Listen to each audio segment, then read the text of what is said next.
సంగారెడ్డి జిల్లా పటాన్చెరు నియోజకవర్గం పటాన్చెరు మండలంలోని దళిత కుటుంబాలకు దళిత బంధు ఇవ్వాలని ఇస్నాపూర్ తేజ కాలనీ నుండి ఇస్నాపూర్ క్రాస్ రోడ్ వరకు మండల ప్రెసిడెంట్ సుధాకర్ గౌడ్ ఆధ్వర్యంలో నిర్వహించిన నిరసన ర్యాలీలో పటాన్చెరు నియోజకవర్గ కాంగ్రెస్ పార్టీ ఇన్ఛార్జ్ కాట శ్రీనివాస్ గౌడ్ పాల్గొన్నారు. ఈ సందర్భంగా కాట శ్రీనివాస్ గౌడ్ మరియు మండల పార్టీ ప్రెసిడెంట్ ఇస్నాపూర్ ఉప సర్పంచ్ ఎంపీటీసీ నరేందర్ రెడ్డి మాట్లాడుతూ కాంగ్రెస్ నాయకులను ముందస్తు హౌస్ అరెస్టులు చేసిన దళిత బంధు నిరసనలు ఆగవని అన్నారు. అధికార పార్టీకి చెందిన దళితులకు మాత్రమే దళిత బంధు పథకానికి ఎంపిక చేయడం సరైంది కాదన్నారు. నియోజకవర్గ వ్యాప్తంగా ప్రతి ఒక్క కుటుంబానికి దళిత బంధు ఆర్థిక సహాయం అందించే వరకు కాంగ్రెస్ ఆందోళన కార్యక్రమాలు చేస్తుందన్నారు. అన్ని వర్గాల ప్రజలకు సంక్షేమం కాంగ్రెస్తోనే సాధ్యమన్నారు.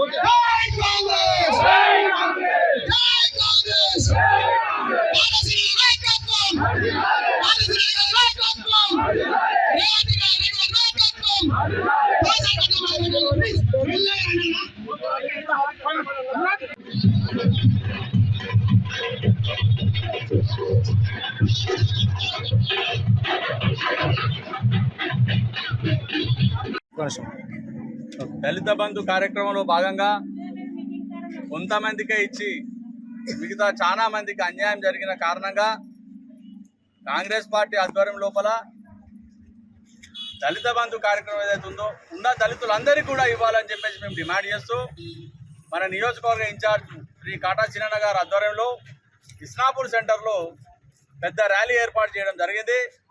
దానికి సంఘీభావంగా మన గ్రామం నుంచి కూడా మీరందరూ కూడా మాకు వెన్నుదన్నుగా ఉన్నారు కాబట్టి మీ అందరూ ఆ కార్యక్రమానికి ఇచ్చేసేందుకు మాకు సపోర్ట్గా వచ్చినందుకు మీ అందరికీ ధన్యవాదాలు. అలాగే మేము కూడా మీ వెనకనే ఉంటాం. ఈ దళిత బంధు అందరికీ వచ్చే వరకు కూడా పోరాడతాము. ఇది మంచి పద్ధతి కాదు. ఇప్పుడు ముఖం చూసి బొట్టు పెట్టడం అనేది అస్సలు మంచి పద్ధతి కాదు. ముఖ్యంగా దళితులలో ఇంకా అణగారిన వర్గాలు అంటే ఇంకా చాలా బీద వాళ్ళు కూడా ఉన్నారు. కేవలం మీరు అందరికీ ముఖం చూసి బొట్టు పెట్టేసేసి కొంతమందికి ఇచ్చి మీ స్వార్థ రాజకీయాల కోసం మిగతా వాళ్ళని బలి చేయడం అనేది ఇది కరెక్ట్ కాదు. అందరికీ రావాలని చెప్పేసి మేము కోరుతున్నాం. దానికోసం మేము డిమాండ్ చేస్తున్నాం. ఈ కార్యక్రమంలో భాగంగా మనం ఇప్పుడు ఇస్నాపూర్ వరకు వెళ్తాం. అక్కడ కూడా ధర్నా ఉంటుంది. వివిధ గ్రామాల నుంచి అందరూ కూడా వస్తున్నారు. వాళ్ళందరూ కూడా మనం సంఘీభావం తెలుపుదాం. ముందు అక్కడ నుంచి ఇక్కడ నాతో పాటుగా మీరు రావడానికి మీ వచ్చినందుకు మీ అందరికీ కూడా పేరు పేరున ధన్యవాదాలు తెలుపుకుంటూ ముగిస్తున్నాను. Thank you.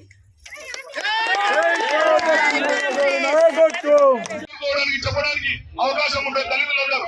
ఎందుకంటే అక్కడ ఉన్నటువంటి జనాభా, అక్కడ ఉన్నటువంటి ఇచ్చినటువంటి లబ్ధిదారులకు ఇచ్చినటువంటి ఏవైతే యూనిట్స్ ఉన్నాయో కానీ ఒక 2 నిమిషాలు మానూరు గ్రామంలో 113 మంది ఉంటే ఓన్లీ 19 మందికి ఇచ్చారు.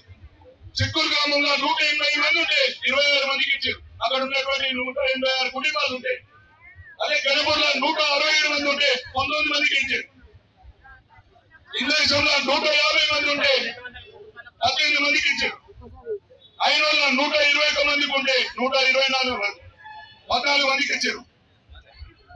ఇస్లాపూర్ లో 93 కుటుంబాలు ఉంటే 11 మందికి ఇచ్చారు. కర్నూలులో 86 కుటుంబాలు ఉంటే 6 మందికి ఇచ్చారు, 10 మందికి. కాసారంలో 134 మందికి ఉంటే 18 మందికి ఇచ్చారు. లగారంలో 95 కుటుంబాలు ఉంటే 13 మందికి ఇచ్చారు. ముత్తగిలో 187 మంది ఉంటే 37 మందికి ఇచ్చారు. నందిగామలో 80 కుటుంబాలు ఉంటే 15 మందికి ఇచ్చారు. కాసంబైనగర్లో 124 మందికి ఉంటే 14 మందికి ఇచ్చారు. పార్టీలో 36 మందికి ఉంటే 8 మందికి ఇచ్చారు. చాలా ఇంకా కొన్ని గ్రామాలు ఉన్నాయి. ఇప్పుడు ఇటువంటి ప్రజా వ్యతిరేక స్కీములు తెచ్చి వాళ్ళ మధ్యలో ఉన్నటువంటి వైషమ్యాలను సృష్టించి ఈ రోజు ప్రజల యొక్క దళితులను బాధపెట్టాలని చూస్తున్నటువంటి కేసీఆర్ పాలనను ఇక 3 నెలల్లో కూడా మనం దిగబట్టాలని చెప్పేసి మనవి చేసుకుంటూ ఈ రోజు ఇక్కడికి ఇచ్చేసినటువంటి గౌరవనీయులు పెద్దలు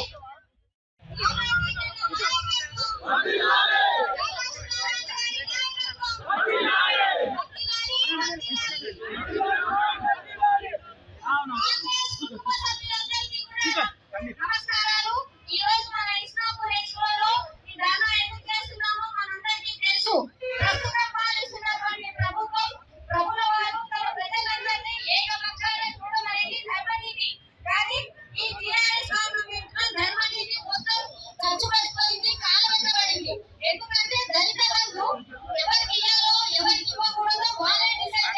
ఎవరి పార్టీలో ఉంటారో ఎవరి పార్టీ నాయకులు వాళ్ళకి మాత్రమే దళిత బంధు వస్తే మిగతా వాళ్ళు ఎక్కడ పోతారు? ఆ దళితులు ఏమన్నారు?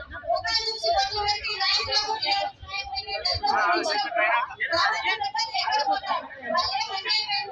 కాబట్టి ప్రజలారా దళితులారా మీరందరూ కూడా గ్రహించండి.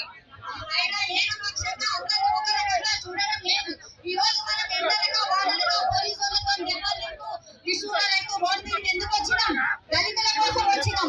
అందరికీ న్యాయం జరగాలని వచ్చినాం. కాబట్టి దళిత బంధు అనేది ఒక వర్గమే కాకుండా ఒక నాయక వర్గమే కాకుండా మొత్తం గ్రామంలో ఉన్నటువంటి ప్రతి ఒక్కరు అర్హత ఉన్న ప్రతి ఒక్కరికి కూడా దళిత బంధు ఇవ్వాల్సిందిగా మేము పార్టీ తరఫున అందరం కూడా ప్రభుత్వాన్ని కోరుతున్నాం. మేము ఈ రోజు ఇదంతా చేయడానికి కారణం కూడా అదే. దళిత బంధు సమాన పద్ధతిలో అందరికీ కూడా వర్తించేటట్టు చేయాలని మేము కోరుతున్నాం. ఇప్పటి వరకు వాళ్ళు ఇచ్చినటువంటి దళిత బంధు దాన్ని వ్యతిరేకిస్తున్నాం. కొందరికి మాత్రమే ఇచ్చిన బొక్కలు చూసి ఇచ్చారు కాబట్టి దాన్ని మేము అంగీకరించడం లేదు. దయచేసి అర్హుల్ని గుర్తించి ప్రతి ఒక్కరికి కూడా న్యాయం చేయగలరని కోరుతున్నాం.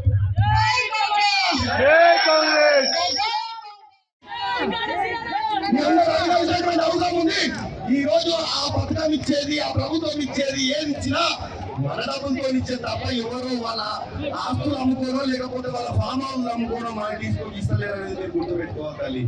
ఈ రోజు నేను అడుగుతా ఉన్న ప్రభుత్వాన్ని, ఏ లెక్కల ఈ రోజు మీరు ప్రతి మండలంలో 10 to 50% ఏ విధంగా మీరు దళిత బంధు కేటాయించారని చెప్పి నేను అడుగుతా ఉన్నాను. కాంగ్రెస్ పార్టీ తరఫు నుంచి ఏ పారామీటర్ ప్రకారం మీరు ఇస్తా ఉన్నారు, ఏ ఈక్వేషన్ ప్రకారం మీరు తీసుకుంటా ఉన్నారని చెప్పి అడుగుతా ఉన్నా. ఈ రోజు ఈ నాయకులకి ఎంత ధైర్యం ఉండాలి? ఈ రోజు నేరుగా మా జైలులకు ఇస్తామని చెప్తారా? మా కార్యకర్తలకు ఇచ్చుకుంటామని చెప్తారా? మీ తాత జాగిర్లా, మీ అయ్య జాగిర్లా, మీ ఆస్తులకు ఇస్తారా అని అడుగుతా ఉన్నారు. ఈ రోజు ప్రభుత్వ పథకాలు ఎప్పుడైనా కానీ నిస్వార్థంగా ఉండాలి, స్వార్థంతో కూడినటువంటి పథకాలు కాదు. ఈ రోజు మీరు తీసుకొచ్చినటువంటి పథకం ఒక ఫోకస్ పథకం. ఈ రోజు స్వార్థంతో కూడుకున్నటువంటి పథకం ఈ దళిత బంధు పథకం అని చెప్పి ఈ సందర్భంగా నేను తెలియజేస్తా ఉన్నా. ఈ రోజు టిఆర్ఎస్ పార్టీ మొదలు దళిత ముఖ్యమంత్రిని చేస్తానే కాడికి వెళ్ళి ఈ రోజు దళిత బంధు దాకా మోసమే తప్ప దళితుల పక్షాన దళితుల వ్యతిరేకి ఈ ప్రభుత్వం అని చెప్పి ఈ సందర్భంగా తెలియజేస్తున్నా.